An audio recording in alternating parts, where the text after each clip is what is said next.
January 8th, 2024. You might notice Rocky's not moving, hanging out with his friend.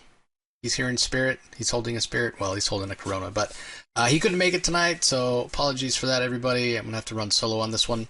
It is a little bit of a smaller week. There are some books that I would have read if I had a chance. I just realized that Star Trek Defiant 22 came out this week. I had that in my press preview. I don't know how I missed it. So I didn't get a chance to read that. And there's a couple books from Dark Horse, but I don't get Dark Horse press previews either. But I'll definitely be checking those out, picking them up at my local comic shop on Wednesday. So all that being said, let's go ahead and dive in. The first book that I want to talk about is actually from DSTLRY. We haven't talked about the previous two of this, unfortunately. But it is a fantastic book. It's written by Browne Azzarello. It has art by Azzarello Risso, and that creative team, they're the ones that did 100 Bullets. So they're back together, and they're telling a story about these boys that are in the Old West in the 1800s, and their mother got kidnapped, sort of. It's really complicated. Basically, she has 3 sons. It's insinuated from 3 different dads. She's not exactly a good person. She's not a good person at all, actually. But she agrees to marry a preacher because she's just trying to survive. And then when the outlaw father of one of the sons comes looking for her, and she leaves with him, leaves the sons behind. They kill the preacher that she was married to. And the boys decide that they're going to go and rescue their mother, even though she's not really in need of being rescued, but they don't really realize that. And they're very young. They're probably, the oldest one is probably like 9 or 10. And so they're trying to find their way. They're learning as they go, learning things the hard way. And the Azzarello Risso art, it looks watercolor, a little bit different than the style I've seen from him before. They've met up with this woman who's half Comanche, who is being hunted. She has a bounty on her head. Those outlaws are trying to earn money by being bounty hunters, even though they've killed a lot of people and they should have a bounty for themselves. So there's a lot of moving parts. It's definitely moody, as you can see from the art. The boys are, they're definitely green, wet behind the ears, if you will. But I love the narration because it's clear that it's being narrated by one of the boys who's much, much older. And he's looking back and he's remembering this. And so you kind of wonder, is he remembering things as they happened? How much of it is his bias? But you feel for these boys. They're good boys. They're out of love of their mother, maybe even love that she doesn't deserve. They're out there trying to do their best to rescue her. So heavily influenced this family feel. It's got these oversized pages, as you can see, because it's DSTLRY and they use that larger format. I think it's 44 pages of story. And yeah, it's definitely worth a read. Pick it up if you're so inclined. I really enjoyed it. Rocky actually had recommended it to me. He's a big Browne Azzarello guy, and I love everything DSTLRY does, but this, just in trying to read everything, it had kind of slipped through the cracks. I knew it was out there. I knew I needed to read it, and so when I saw issue 3 was out this week, I actually went back and read issue 1, read issue 2, right into issue 3. It flowed very well. And yeah, fantastic story, fantastic art. I definitely recommend you checking it out if you're so inclined. If you're into westerns, or you loved 100 Bullets, or you're just an Azzarello fan, I definitely think you'll dig this. So yeah, definitely check it out. Like I said, if you're so inclined. So all right, next book I'm going to talk about is our first entry this week from Ghost Machine. Geiger is on the stands this week with the 10th issue. And as you can see from the cover, excuse me, we're getting the return of Junkyard Joe, who Geiger has fought before in the first 6-issue miniseries. So written by Jeff Johns, Gary Frank on pencils, Brad Anderson on colors, Rob Lee on letters. Gary Frank outdoes himself on this issue. There's a couple of women that are drawn in this issue, and they look so good. I mean, if Rocky was here, he'd be talking about how he's a Pyrian fanboy, and yeah, Tarek Geiger's so lucky. His wife is super hot. And then there's this woman that shows up at the end. You don't know much about her, if anything, but she looks really good too. But what I love about this is we get for the first time a look at Tarek Geiger before he was sick. So we find out that he was volunteering. You can see his wife there with the tank top and shorty shorts. And she's brought the kids, and they're visiting Tarek at this site where he's helping to build homes for veterans.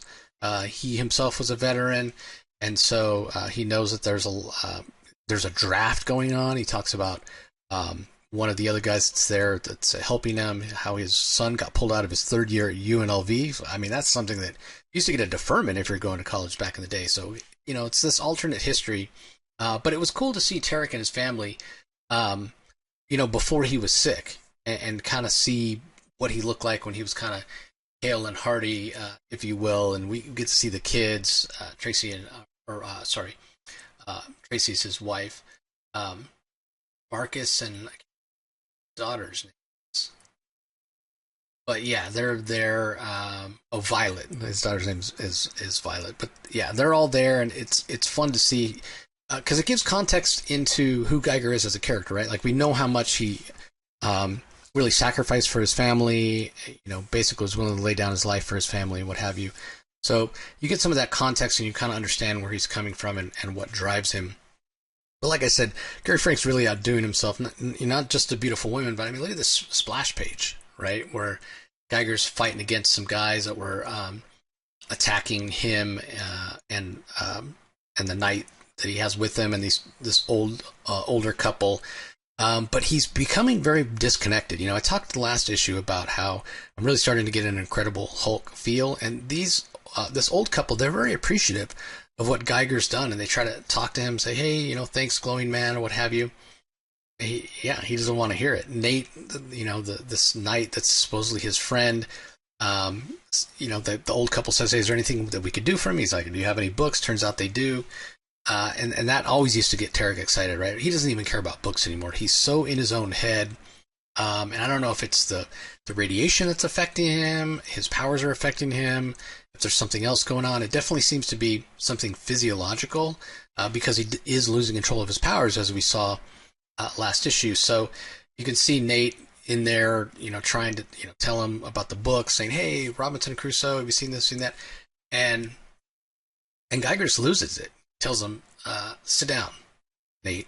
And he's like, I'll just take a quick peek at the books. He's like, sit down. And he like loses control. Again, very Hulk-like. And he can't stop it. You can see this look on his face here in this panel in the middle of this page here, where and the bus is crashing and going out of control. And, he's in full nuclear meltdown. So it's like, what used to happen to him periodically to release all the radiation that his body was containing before he had those boron control rods. But now it's like again, I don't know if his powers are getting stronger or what have you, but Nate and Zigzag, his zebra, they have to go jumping out of the back of the bus before Geiger explodes. And even after he explodes, like before, when we first saw him in the first series, when he would explode, he would go back to his human form. But here we see, even after he's discharged, he's still glowing, and he's begging Nate, make it stop. And Nate's like, I don't know how. And in the midst of all this chaos is when Junkyard Joe shows up. Now, the only time that Geiger's seen Junkyard Joe before, they fought. So Geiger's assuming that this guy's an enemy, but we know there may be some time travel going on and what have you. So, and we also know that Junkyard Joe at times has a mind of his own. So maybe he's broken free of his programming or what have you. We don't really know. All we know is because of Geiger's past experience, he tells Nate to attack him. But Nate's no match for Junkyard Joe. And Geiger tries to throw the bus at him. That doesn't work. He ends up having a heart attack. And Junkyard Joe's the one that saves him. He gives him like a shock with his metal hands to defibrillate his heart, to get it going again or what have you. But he's in bad shape. He's in bad shape, even though he's not dying in a sense from the heart attack or whatever that he was having. He's still in really bad shape. So they decide that they're going to go to this Lewiston. You see this road sign that was knocked over. and see if they can get some help because Geiger's in such bad shape. So they're banging on the door, and the response is, "Can't you read the sign?" And we see the no trespassing sign there, and that's when we see this other very sexily drawn woman by Gary Frank, and it says Ash Warden is apparently is her name. She says no trespassing, and next month the secrets of Ash Warden. So is that her name? Sorry, I keep saying Warden. It's Ash Arden, Arden. But you notice that she has a little bit of a nuclear symbol in her D there. So I'm not sure what that's about. Her hair looks white. Just no idea who she might be. A little bit of green there. Is that foreboding? We know Geiger turns green when his power manifests itself. So a little bit of a transitional issue. It's definitely a situation where Geiger's powers are getting stronger. He's losing control. Is he losing control because they're getting stronger? Is he getting stronger because he's losing control and releasing them more often? No idea. But he's in bad shape. Looks like Junkyard Joe might be an ally to him. We'll have to wait and see. And yeah, who this Ash Arden person is, no idea. But absolutely love this issue. I mean, it's amazing that Gary Frank can be drawing for as long as he has and still be getting better. I mean, that panel where Junkyard Joe's defibrillating him is fantastic. The panel where Geiger's like throwing the bus at him, that sequence is awesome. Yeah, so loved everything about this issue, and I can't wait to see where it goes next. So, again, if you haven't been reading Geiger, highly recommend it. You definitely should pick it up. A lot of the issues have sold out, but they've got subsequent printings, so you should be able to track them down if you're so inclined. So next up, we have the second issue of Juvenile, which we covered the first issue when it came out last month. Rocky and I both really, really enjoyed it. It's written and illustrated by Jesus Orellana. I think that's how you say it. He's got the double L's, and obviously it's a Latin name, so Orellana. And we know that he's a filmmaker, so he probably has his eye on turning this into a film or a TV show. But the whole premise is there's some sort of deadly virus that's killed off a lot of the adult population. And it seems to be when you reach adulthood is when this disease affects you. So there's very few adults left. And a lot of the juveniles are in these facilities, in these kind of military facilities or almost like boarding schools. I mean, some are more strict than others.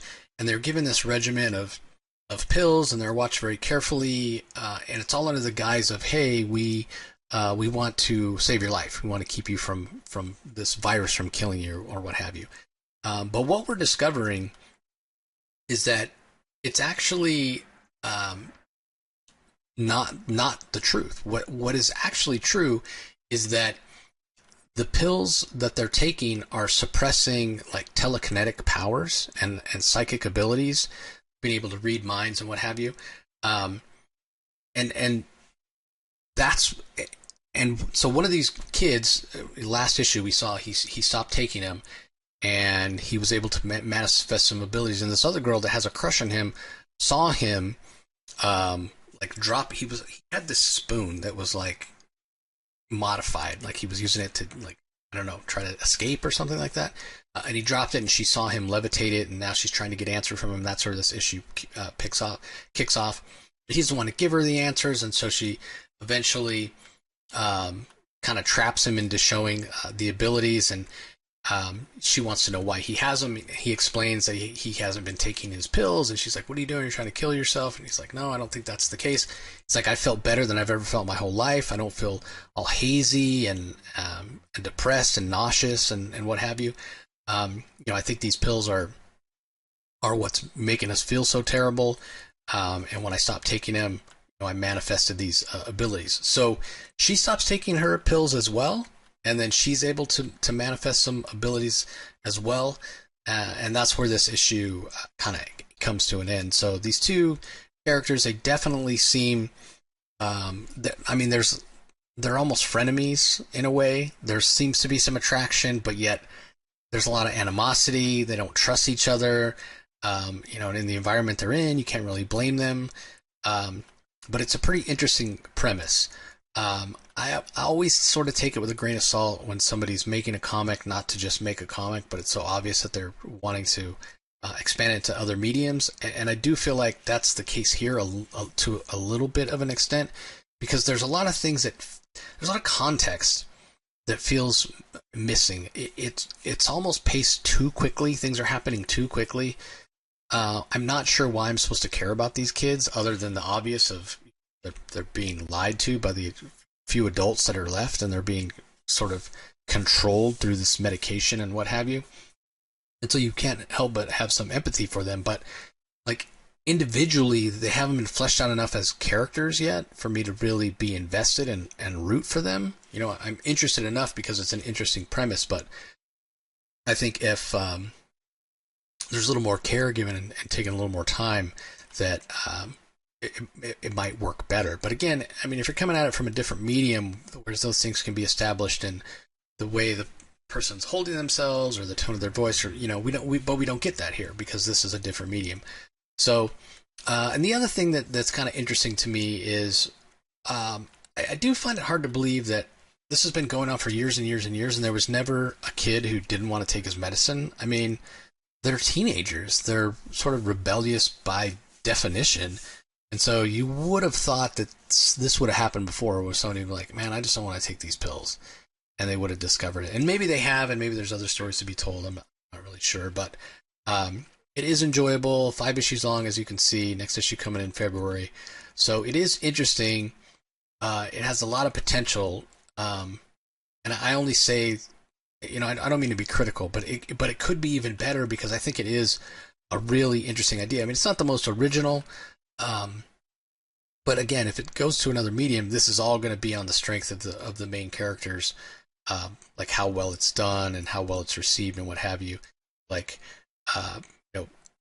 are you casting the right people? Are they people that actors that the audience are going to connect with? That's the case, then you could have a big hit on your hands. But when it comes to comics, we only have what's on the page, and it is interesting that this filmmaker, and he's won awards for short films, I believe, Jesus Oriana, but he's actually drawing. He's a very talented artist. The art is spectacular. I love the art style. It reminds me a little bit of Juan Jose Reap, and so yeah, I mean, more power to him, because he's doing a fantastic job for somebody who hasn't done a lot of comics work. But yeah, these two main characters, Max is the boy's name and Sarah is the girl. Again, I think just a little more care and a little more time to kind of flesh them out as characters, and it might work a little bit better. But again, we'll wait and see. I mean, I'm reading it. So Jesus is definitely doing something right. So again, check that out at your convenience if you are so inclined. That one's from Image. And yeah, only the second issue out of 5 total that are going to come out. So, all right, let's see. Next up, we have this is a really good one. I hope you guys all had the chance to listen when I interviewed Charles Soule and Ryan Browne a few weeks ago about Lucky Devils. It's their follow-up to 8 Billion Genies. When I say follow-up, I don't mean like a direct sequel or what have you. But in fact, Charles and Ryan talk about the fact that this is going to be a trilogy. I can't remember exactly what they said. They said it in the interview, like Little People, Little Beans trilogy or what have you. Then the first one was Genies, Devils, and the third one will be something else.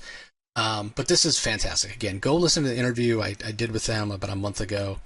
And the first issue's out now. And basically this idea is, the whole cliche about, let me give the creative team first, because obviously written by Charles, art, design, and covers by Ryan, plotted by both of them, Browne. And then Brian does the colors along with Kevin Epstein, and the letters are by Christopher Crank. So yeah, wonderful cover there and what have you. So this is the whole, based on the whole idea of how we have little angels and devils like on our shoulders that are supposed to be telling us what to do all the time or what have you. So we get the hierarchy of the way things work in hell, with these devils, and hell is not what you think. It's more just like another plane of existence where you have the haves and the have-nots, just like the regular world.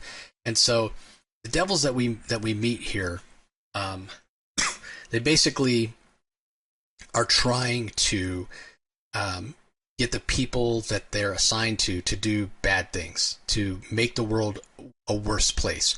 We meet a couple of the people here. I can't remember the Professor Stain, but I don't remember what his first name is. And then we also have this nurse that we meet. So, and they're both really, really, like I said, really, really good people. And the nurse's name is Star. But they have, as we meet them, they're having really, really bad days. In fact, one of them, let's see if it says, Cam Stain, that's his name. So yeah, his laptop blows up while he's trying to teach his class in philosophy. Then he gets matched on a dating app, but he doesn't have any money because he just spent it on a fan for his classroom because the classroom's too hot, and if he asked the school, by the time he got it, it would be winter, what have you. But his buddy loans him $40 so he can go on a date and meet this girl. Meanwhile, Star is like changing soiled bed sheets and having a crappy day, and she can't find a significant other, and her mom's giving her a hard time, and other people that seem less deserving are getting given Mercedes by their boyfriend or what have you. Cam goes on this date, and the money that his friend loaned him disappears. It's not there. She has to pay for the drinks. He feels terrible. Here's Star getting grief from her mother. She decides she's going to spill some yogurt in the car of the nurse that got it from her boyfriend and changed her mind at the last second. Cam's grading papers. It's clear that one of his students is using like Chat GPT or whatever. He writes this horrible message, "You're failing in life." And yeah, they both just have really, really bad days. So they decided to turn in. They decide to go to bed. And as they go to bed, they're visited by their devils. Cam's devil is Caller, and Star's devil is Rake. And the devils basically explain to them the way it works, about how they get assigned a certain number of humans at birth, and they use a specific one of the 7 deadly sins. Like the lowest level devils, like Caller and Rake, they only have one. They only get access to one of the 7 deadly sins. So, for Caller, it's wrath, and for Rake, it's envy. So, Caller has spent his whole existence, and Cam has spent his life being constantly tempted to lose his temper by Caller. Meanwhile, Rake is over here constantly whispering in Star's ear, making her feel jealous about other things. But these are like 2 genuinely good people, and for the most part, they resist. Like we see that the devils confess to Cam and Star, "Hey, the reason you were having a terrible day is because it was our influence and what have you, but you resisted it, and we can keep going like we're going, or we can decide to do something better." And so they're actually breaking the rules. Caller and Rake are breaking the rules. They're not supposed to reveal themselves to their humans, but they're like, "Hey, we can't make you do bad things." Because the whole idea is to make somebody do bad things, make the world a worse place, and while at the same time gaining them influence, if you will, like social influence, so they become more powerful and they can influence more people, and then you're spreading more bad or what have you. But Caller and Rake, they're basically saying, "Hey, we're breaking the rules. We're telling you about our existence. We can't tempt you to make the world a bad place, but what if we just do the part where we help you become more influential?" Because basically, if the people that they are in charge of, if they sort of climb the social ladder and become more influential, then Caller and Rake get promoted as well. And there's so much going on in hell that they think they can get away with this, that nobody's really paying attention. They're breaking the rules. They're tired of being have-nots. I mean, hell is very similar to our reality in terms of all the power is concentrated, amongst a very few, and everybody else is sort of given this lie that if they follow the rules and work really hard, they can get there too, kind of like the American dream. You pull yourself up by your bootstraps, but it's just not reality. The people in power have so much power concentrated in their, amongst them, that you can't really get ahead. And these two demons are tired of like butting their head against the wall and not getting better. So they decide to break the rules, and they're going to manage to make Cam and Star really influential and gain power, and I'm sure hijinks will ensue. Again, if you've read 8 Billion Genies, you know how crazy that got.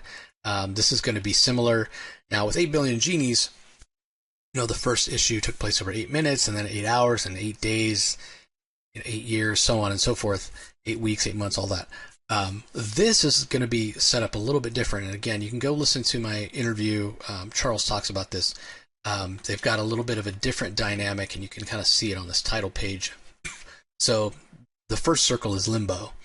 And so each issue, we're going to go and descend down into further into hell. So Limbo, and then we've got Lust, Gluttony, Greed, Wrath, so on and so forth. So that's how they're all going to be set up, and we'll get those in subsequent issues. So this was just a heck of a lot of fun. I mean, Ryan Browne's art, he does such a fantastic job with facial expressions and body language, and we talked in the interview about the sight gags he's so good at, drawing these little creatures and what have you. But the main thing that I want to impress upon everybody when you read this book, and this was the same thing with 8 Billion Genies, and it was the same thing with Curse Words, which was the first Image series that Ryan and Charles did together that got noticed and was a bit of a longer form story. And Charles eventually did a concept album for it, like this rock opera, and that album is amazing. I highly recommend it. Really catchy music. Charles did it all except for the drums. He did everything. He played all the instruments. He sang. He did the musical arrangement, background vocals, like everything. It's just amazing. Go check it out. But anyway, getting back to what I was saying, whether it's Curse Words or whether it's 8 Billion Genies or now here with Lucky Devils, what I'm struck by when these two creators get together and collaborate is how human the stories feel. These stories are really an examination of the human condition in a way that nobody else does it. And that is, there's so much worth to that. Yes, it's entertaining, and yes, it's funny, and the art's great, and the story's compelling, and you root for the characters, and you have your favorites or what have you. But when you look a little deeper, what these two guys are saying about the human condition and what where the world is at and what have you, like, it's brilliant. It's brilliantly done. And that's the thing that I keep coming back to in their stories. There's so much humanity in their stories. And whether, it makes you feel a little bit sad or a little bit cynical because, hey, this is the way the world is and it shouldn't be that way. But, with the way 8 Billion Genies ended, that sense of hope that's there, we all need that. We need the escape with the entertainment. We need to be reminded that, yes, we can all do better. And that's what I keep coming back to. It's the human condition that these stories have, the humanity in these stories that these guys create that just blows me away. So that being said, you probably can guess, this is my book of the week, Lucky Devils. If you can only pick up one book this week, definitely make it this one. It was really hard to choose this over Geiger. I thought Geiger was amazing this week as well. But I had to go with Lucky Devils just for those reasons I was saying. Like the humanity in the story is just awesome. So yeah, that's going to be my pick of the week. So let me go ahead and mention a few other titles that you might want to be on the lookout for in your comic shop this week, because as I said, there are some other books that I would have read had I had the chance, or had I realized.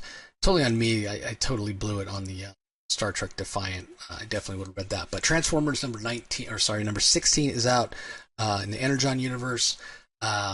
Snot Girl 17, I know that's a beloved book for a lot of people. Moon Man number 6 is out from Image Comics. Kill All Immortals number 5. Love that series from Zach Kaplan. I'll definitely be picking that up at my comic shop and giving it a read.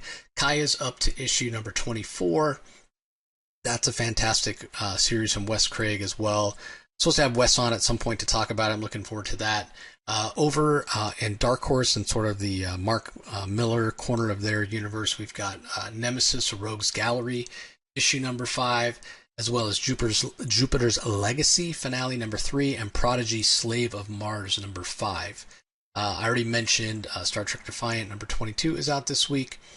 There's a new serial killer horror series starting at Dark Horse this week as well, called Those Not Afraid.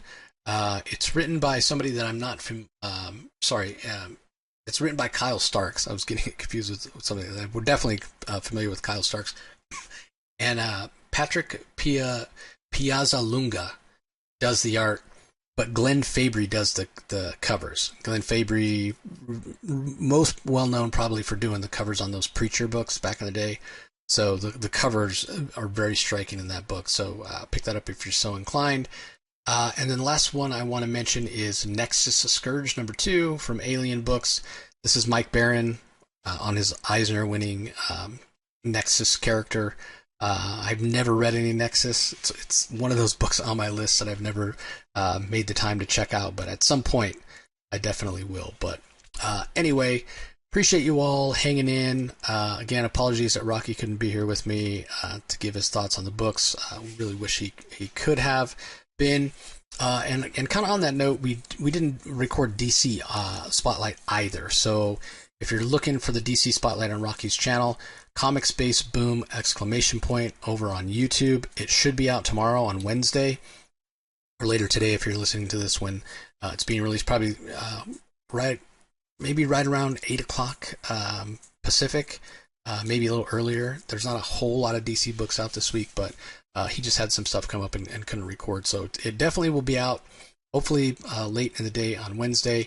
Then obviously the Spotlight is out as well. So if you're listening audio only, we really appreciate it if you head over to YouTube and subscribe to Rocky's channel. Again, Comic Space Boom ! And my channel as well, where the video version of this Indie Spotlight comes out every week, along with all the other content from the Comic Source. So just head over to YouTube, do a search for the Comic Source, like, comment, subscribe. Same with on Rocky's channel, like, comment, subscribe.